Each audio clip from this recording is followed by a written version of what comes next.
Hello বন্ধুরা, চলে আসলাম তোমাদের সামনে নতুন একটা সুন্দর রেসিপি নিয়ে। তো আজকের রেসিপিটা হচ্ছে তোমরা একটু দেখে নাও। সুজিটা ভেজে নিয়েছি আলাদা করে, এদিকে মুগ ডালটা ভাজছি আলাদা।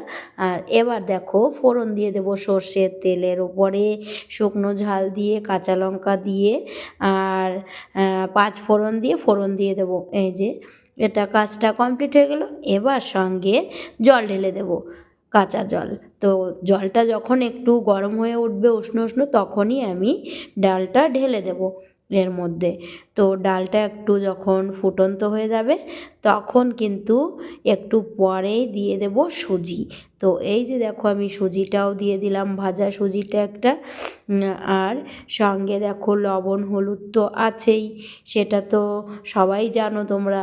আর এই সঙ্গে সঙ্গে দেখো একটু কিন্তু নেড়ে দিতে হবে, নয়তো লেগে যেতে পারে। তো এই যে আমার কমপ্লিট কাজ। এবার আমি বসে গেছি টেবিলে, তো দেখতে পাচ্ছ সুন্দর খিচুড়ি নিয়ে। এটাই ছিল আজকের আমার রাতের ডিনার। তোমরা সঙ্গে থেকো কিন্তু।